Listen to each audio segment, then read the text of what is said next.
Hello everyone, this is part 2 of class 9th NCERT History Chapter 3 Nazism and the Rise of Hitler The Effects of the War। तो देखो जो ये war हुई थी ना इसका पूरे यूरोप के कॉन्टिनेंट पर साइकोलॉजिकली और फाइनेंशियली बहुत बुरा असर आया था।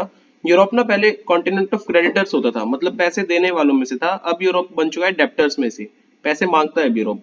तो देखो उसी टाइम पर जब ये वेमर रिपब्लिक बना था तो जो जर्मनी के जो फर्स्ट वर्ल्ड वॉर के टाइम कंडक्ट रहा था उस सबका इल्जाम इसके ऊपर दे दिया, तो इसको उसके लिए पे भी करना था।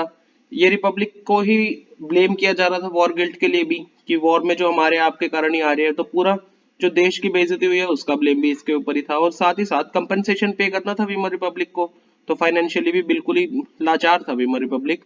और वीमर रिपब्लिक को जो लोग सपोर्ट करते थे उन लोगों को वो मेनली कौन थे, सोशलिस्ट, कैथोलिक्स और डेमोक्रेट्स।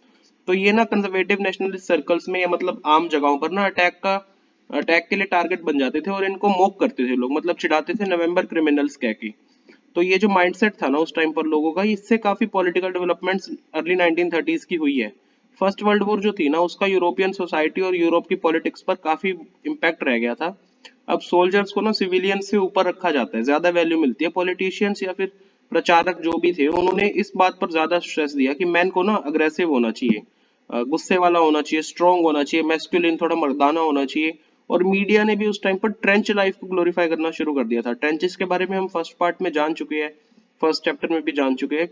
तो ट्रेंच लाइफ देखो वास्तव में अच्छी थोड़ी होती थी। वो जो ट्रेंचेस खोद के जो सोल्जर्स उसमें रहते थे वो बेकार लाइफ थी एक तरह से, क्योंकि उसमें सोल्जर्स अगर उनको शॉट लग जाए, गोली लग जाए, किसी भी तरह से वो मर जाते थे तो उनके शव को चूहे खाते थे, रैट्स फीड ऑन देम।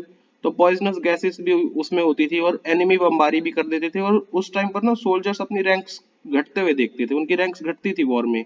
तो अग्रेसिव वॉर प्रोपेगेंडा उस टाइम पर फैलाया जा रहा था कि वॉर के लिए हमको जाना है, पूरे देश की इज्जत का सवाल है। इस तरह की बातें उस टाइम पर बहुत प्रचलन में थी यूरोप में। तो पॉपुलर सपोर्ट ना उस टाइम पर लोग सपोर्ट डिक्टेटरशिप को ज्यादा कर रहे थे। डेमोक्रेसी एक नया सा आइडिया था, तो यूरोप उस टाइम वॉर में फंसा हुआ था। तो ये इंस्टेबिलिटीज के कारण ना डेमोक्रेसी का आइडिया उस टाइम पर काम ना करता।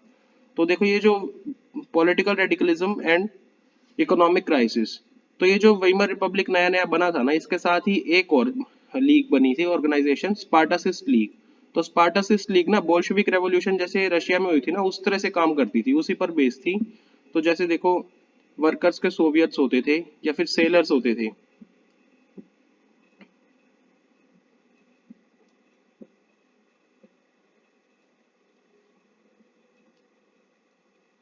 तो उस तरह से वो इस्टेब्लिश कर दिए गए सोवियत वर्कर्स के सोवियत और सेलर्स कई सिटीज में, स्पार्टासिस लीग ने भी।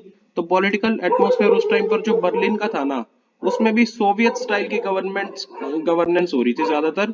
और जो लोग इसको अपोज करते थे जैसे कि सोशलिस्ट, डेमोक्रेट्स या कैथोलिक्स, मतलब जो वेमर रिपब्लिक को सपोर्ट करते थे, तो ये सब वेमर में मिले ताकि वो डेमोक्रेटिक रिपब्लिक को शेप कर सके। तो वेमर रिपब्लिक ने ना देखो ये जो अपराइजिंग चल रही थी ना स्पार्टासिस्ट लीग की है इस तरह की, कि सोवियत स्टाइल में हमको ज्यादा काम करना है, इन सबको क्रश कर दिया। किसकी हेल्प से?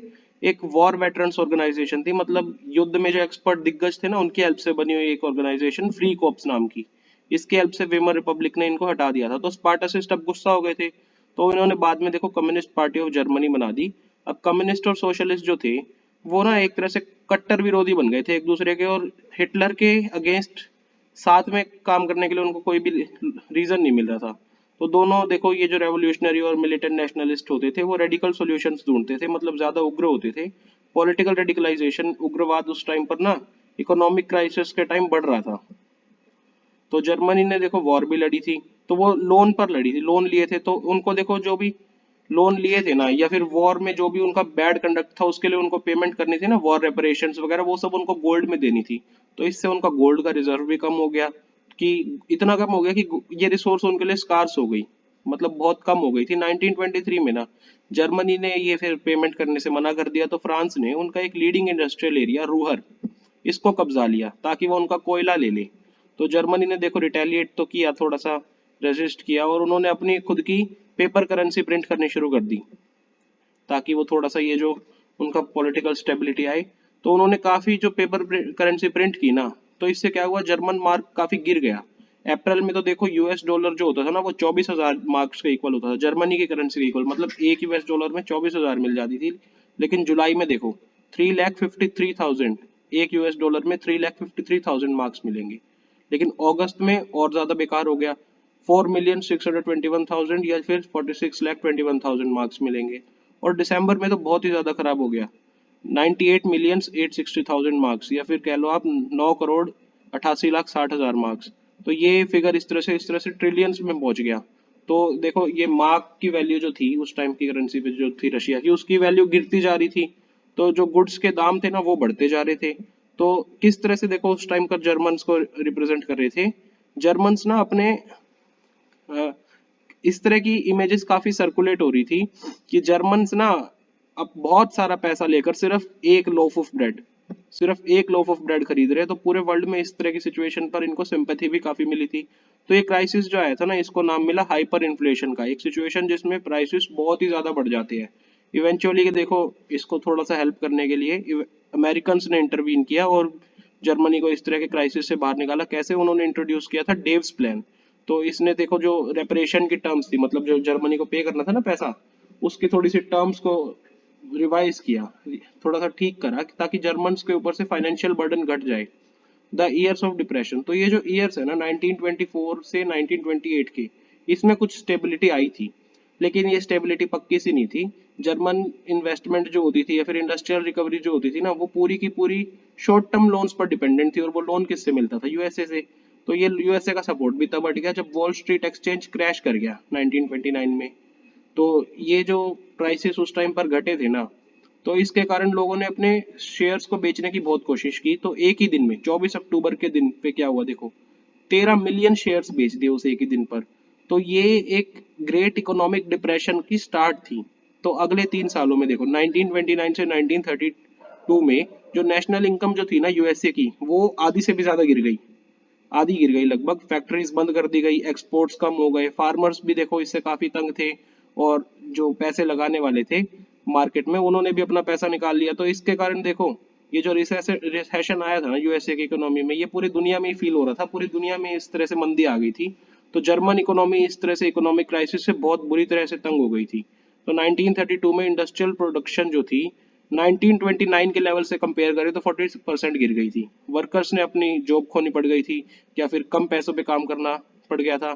तो जो नंबर थे ना अनएम्प्लॉयड्स के, वो देखो 6 मिलियन, मतलब 60 लाख अनएम्प्लॉयड पीपल थे जर्मनी की स्ट्रीट पे ना। अगर हम उस टाइम पर चल रहे होते तो इस तरह से गले में ना तख्तियां लोग बांधे हुए दिख जाया करते थे कि willing to do any work, मतलब गले में इस तरह से टांग के चल रहे हैं कि मैं कोई भी काम कर लूंगा।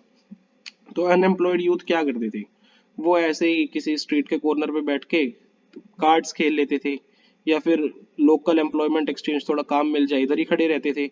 तो जॉब्स जैसे जैसे खत्म हो रही थी ना, यूथ देखो जॉब्स जब खत्म होती है तो यूथ क्रिमिनल एक्टिविटीज की तरफ भागता है, क्योंकि कुछ करने को नहीं है तो इसी तरह ही पैसे मिल जाए। तो वो क्रिमिनल एक्टिविटीज की तरफ जा रहे थे और पूरी तरफ निराशा ही फैली हुई थी। इकोनॉमिक क्राइसिस के कारण ना लोगों के मन में काफी डर आ गया था। तो मिडिल क्लासेस जो थे या जो सैलरी पे काम करने वाले लोग थे, पेंशन जिनको मिलती थी, उन क्योंकि करेंसी अपनी वैल्यू खोई जा रही, उनको तो करेंसी बार बार कितनी बढ़े जा रही थी हमने ऊपर देखा है। तो करेंसी अपनी वैल्यू खो रही है, तो उनको भी लग रहा है कि जो उनकी सेविंग्स है वो अब कम पड़ जाएगी बहुत ही। तो जो स्मॉल बिजनेसमैन भी होते थे या सेल्फ एम्प्लॉयड रिटेलर्स होते थे ना, उनके बिजनेसेस भी बहुत खराब हुए हैं। देखो ऊपर हमने वॉल स्ट्रीट एक्सचेंज के बारे में पढ़ा था कि वो क्रैश आ गया था, तो इसके कारण से रिसेशन आया था। वॉल स्ट्रीट एक्सचेंज क्या था? ये वर्ल्ड बिगेस्ट स्टॉक एक्सचेंज था जो उस टाइम पर यूएसए में लोकेटेड था। ये जो सेक्शंस थे ना सोसाइटी के, इनमें देखो काफी डर था। जो अभी हमने पढ़ा पेंशनर्स वगैरह, इनमें प्रो लेटरिनाइजेशन का वर्ड डर था। ये कैसा डर? मतलब कि उनको ना इस तरह का डर था कि वो अब वर्किंग क्लास के लेवल पर आ जाएंगे, उनका पैसा इतना कम या खत्म सा हो जाएगा। ये जो डर होता है ना, इसे कहते हैं fear fear of प्रोलेटराइजेशन।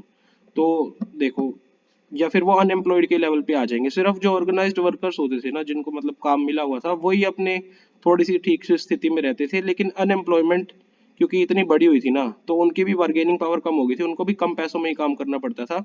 Big business जो बड़े बिजनेस होते थे वो भी क्राइसिस में ही थे। पीजेंट्री जो बहुत सारी थी, क्योंकि एग्रीकल्चर में भी प्राइसेस बढ़े घटे ये सब बहुत कुछ हुआ। तो पीजेंट्री ने भी काफी सफर किया है। वेमेन जो थी अपने बच्चों को देखो खाना नहीं खिला पाती थी, तो वो भी बहुत निराश रहती थी। पॉलिटिकली देखो उस टाइम वीमर रिपब्लिक बना बना था, काफी वीक था। तो वीमर कॉन्स्टिट्यूशन जो था उसके अंदर भी कुछ कमियां थी। तो जिसके कारण ना उसको ना उस टाइम पर लोगों वल्नरेबल टू डिक्टेटरशिप हो गया था, मतलब ये इसको ना खतरा सा बना रहता था कि डिक्टेटरशिप आ जाएगी, क्योंकि ये अनस्टेबल सा तो है ही। और एक देखो प्रोपोर्शनल रिप्रेजेंटेशन थी, थोड़ी सी रिप्रेजेंटेशन, मतलब इस तरह से इसमें कभी कोई पार्टी कभी कोई पार्टी, तो इस तरह से इसमें ना प्रोपोर्शन से रिप्रेजेंटेशन रहती थी, तो एक पार्टी को मेजोरिटी मिलना ना इम्पॉसिबल सा टास्क था, तो हमेशा कोलिशन पे गवर्नमेंट चलती रहती थी। और इसका एक और देखो डिफेक्ट था, इसमें था आर्टिकल 48। तो इसमें प्रेसिडेंट को ना पावर मिल जाती है कि आप इमरजेंसी इम्पोज कर दो, सिविल राइट सस्पेंड कर दो, और मतलब अपने ही आदेश चलाए जाओ।